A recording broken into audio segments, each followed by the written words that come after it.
welcome to the Meet RX Success Story podcast. I'm here today with another great story, our friend Jim. Hi, Jim. Hello, Tracy. How are you?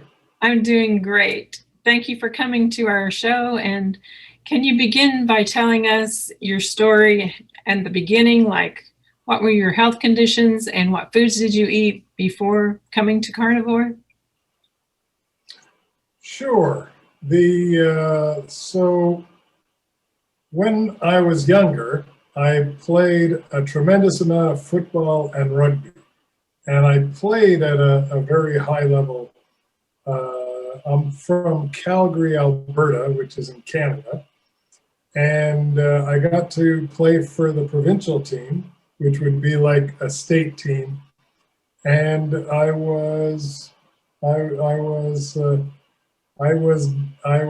looked like I was going to play for Canada or quite high up.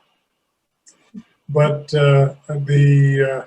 I tore my ACL and I decided to go into university instead of pursuing the other. So I had always been active, always been very played a lot of sports. And I was in really good shape. And then I got married, had kids, went to university and started working. And I started putting on a lot of weight. So, and I tried everything I could to lose weight. But I'm a big guy, so I'm about 6'2", and I got up into the 305, 315, and I was that way for about 30 years, 35 years. And then I tried everything, and I would just keep getting bigger and bigger. And then when I hit 50, my whole body kind of fell apart. It was almost like I had a best before date and I was over the manufacturer's warranty. And I couldn't believe it. All my joints they had osteoarthritis in them. The doctor said, you're going to have to replace everything. And I got very disabled. And also at that time, I also was diagnosed with cancer. So I had a leukemia cancer. So I got treated with chemo and a manufactured antibody, and I've been cancer-free for 7 years now. Wow. It's amazing. They can't find any cancer. And then my joints and my inflammation, it was debilitating. So I spent the last 5 years, basically I was disabled. So I couldn't go upstairs. I was thinking, why do I have stairs in my house? Why is it all just one level? I was continually getting infections in my feet. All my joints hurt continually. So I thought this was just a progression that I played too many sports and I was too damaging to my body. I destroyed everything, so it's my own fault. So I'm just going to keep getting worse and worse and worse, and then I'm going to die. So I got to the point where I don't know if a lot of people know about these kind of things, but you get these devices that help you when you're disabled. So you get this thing that's called a reacher. A reacher, it's a thing with a stick on it, and you go to pick things up on the ground that you can't pick up. So I got a reacher, and then you can't put your socks on, so you have to use a sock aid, which is a device. I don't know how many people know this, but a device that you use to put your socks on. And then I thought I was never going to be able to tie up my shoes again for the rest of my life. So I wasn't going to be able to wear lace-up shoes. So they have this other device where they're elastic laces, so they always stay tied up, so it looks like you have laces, but it doesn't really look like you have laces. So you can put on lace-up shoes. So I needed help for people to put my shoes on. I needed help for putting on my socks, and I was in a tremendous amount of pain continually. So they replaced my hip about 18 months ago, and that gave me an awful lot of flexibility and movement, which was great. And then I met a friend of mine who I worked with on a folk music festival. We volunteer and we set up all the stages. And he looked amazing. And he was quite a bit younger than me, in his 40s. And I asked him what he was doing. And he said he was eating keto. And he had learned how to eat keto from his brother-in-law who lives in Montana. So it was obviously an American thing that I didn't know anything about. And him and we would meet every couple weeks after work, and he would tell me what I should do. And so I started learning keto about 18 months ago. And I started losing weight, and I started feeling better, and the pain in my joints started going away. And then I got to a plateau. So there was a plateau. Can I ask you, Jim, can I ask you what you were eating like before you started keto? Was it just standard Canadian? It's standard American diet. So Canada is part of North America, so we see ourselves as Americans also. Right. So it's kind of like the standard American diet, standard Canadian diet. And so I was eating really the way that I had been told to eat by the medical profession, by dietitians, by all the research. And I kept getting fatter and sicker. And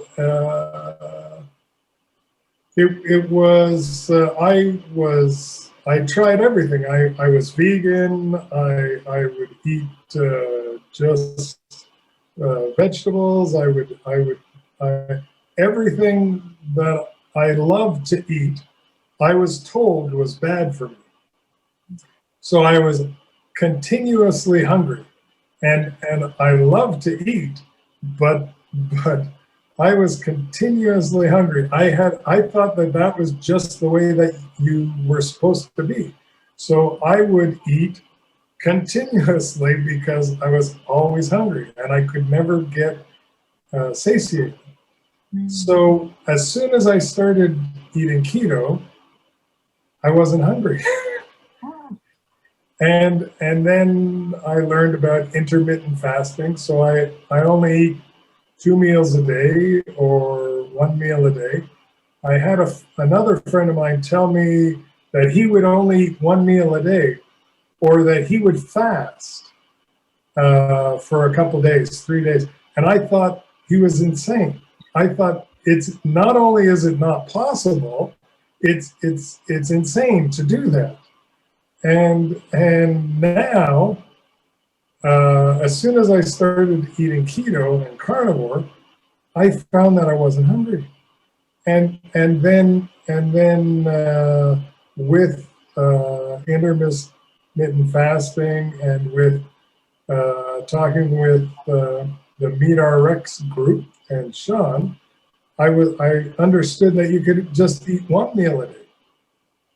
And so I fasted, and now I only eat 2 meals a day, 3 or 4 days a week, and then on the weekend I'll have 1 meal a day, just because I'm so busy that I forget to eat.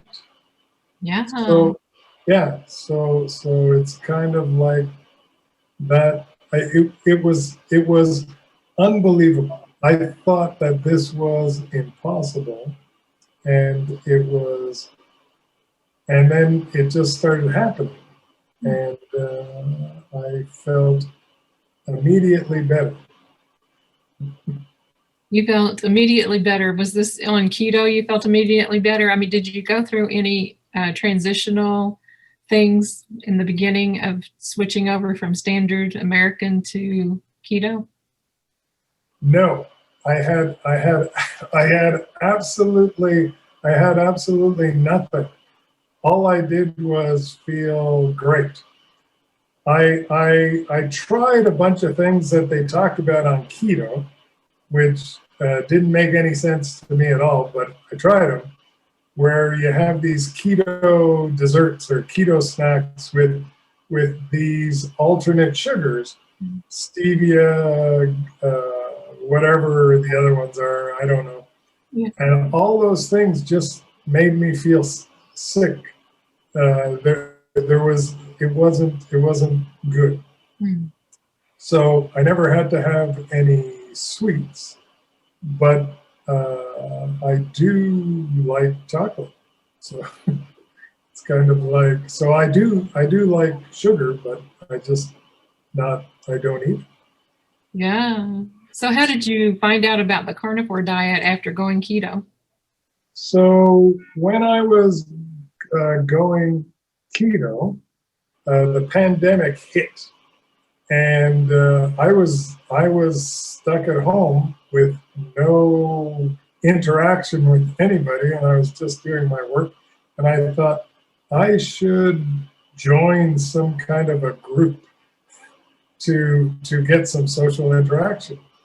And somehow I found out about MeatRx, and I started going to those meetings, Sean's meetings in the mornings, and listening to podcasts. So You're a MeatRx member then, right? A member? yeah, so I joined up MeatRx, and I thought when I first got the whole thing, I thought it's impossible just to eat carnivore. Like that's crazy. But they've got a group and they're meeting, so I'm gonna go and I'm gonna listen. And when I started with the group, they have coaches and they have meetings. They had this one meeting with Carl that I quite liked, which was healthy aging. And then another one, muscle and fitness. And they had the workout in the morning, and they had a walking group in the morning. And I thought, well, this is good. This is better than being isolated.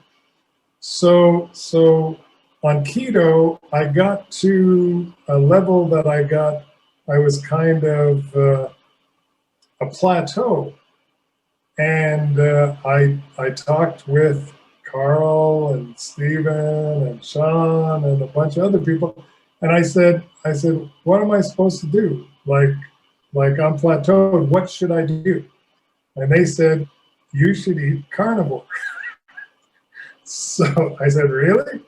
And they said, yes. So I started following exactly what they were saying, and I lost another 30, 40 pounds, and I got to a weight that was 10 pounds below my ultimate goal weight that I never thought that I would ever see again in my life. And I was 10 pounds lower.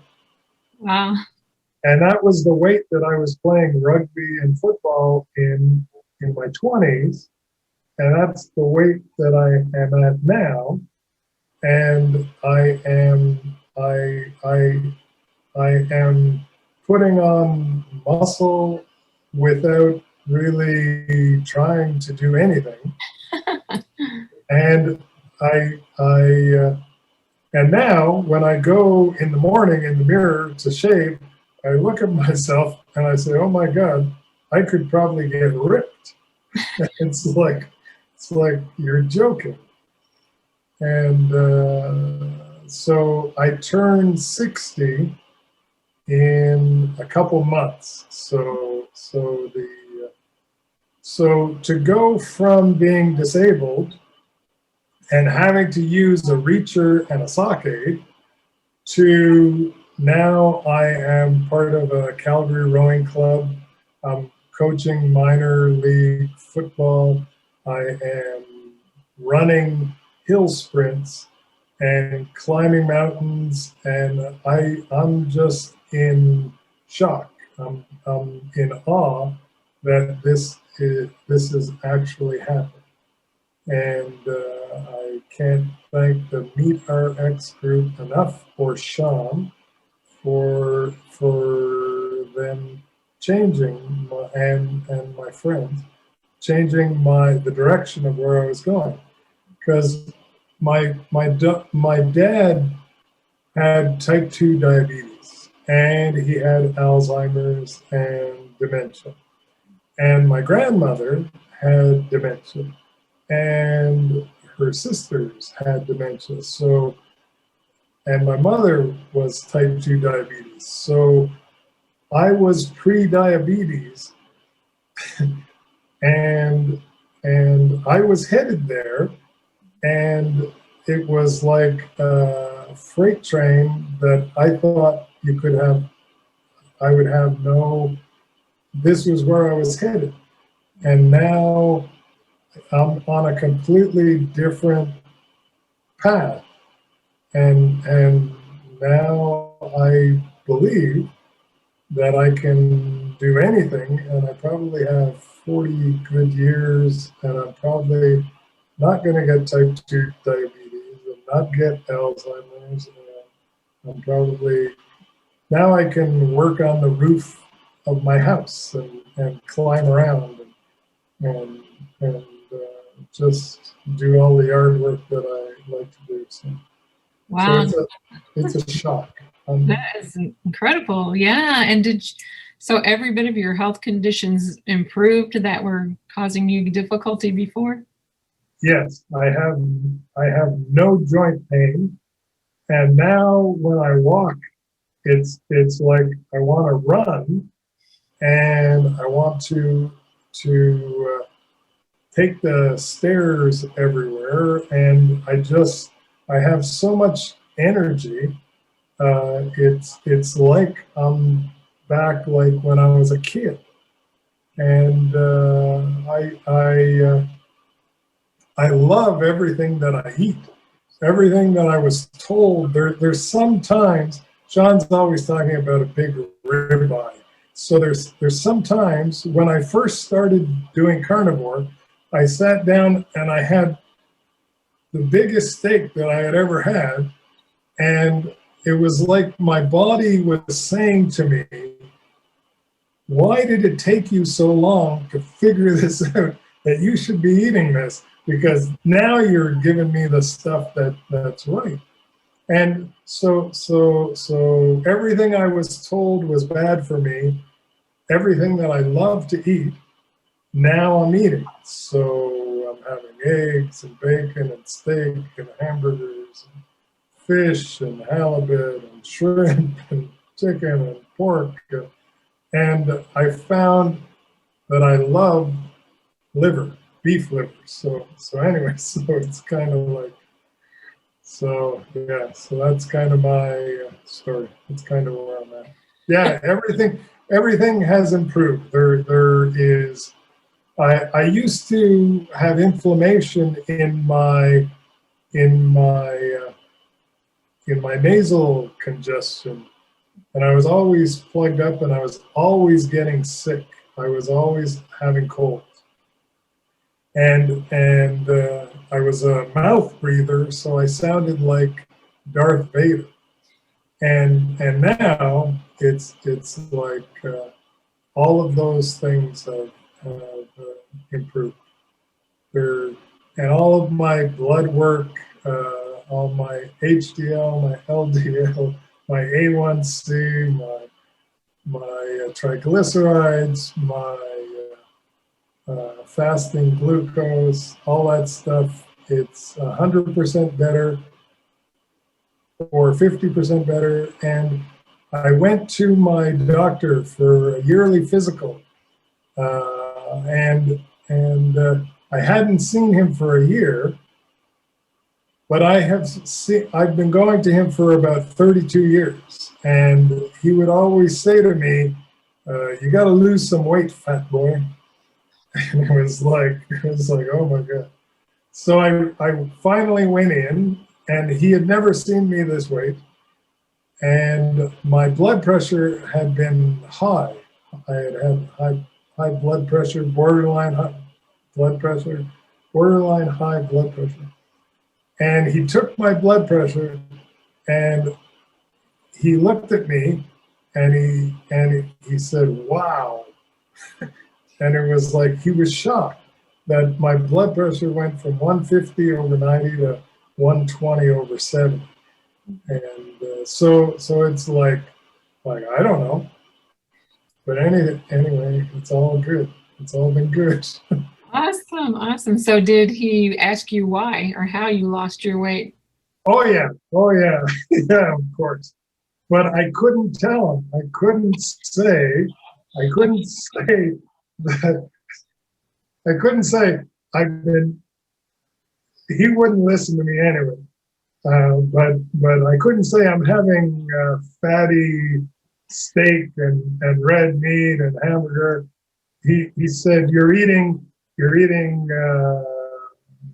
skinless chicken breast and fish and shrimp with lots of vegetables, and I said, yes, I'm eating those things because I am, but I'm also eating steak, and so I don't know. So he did ask me how I did it, but I've talked to him before, and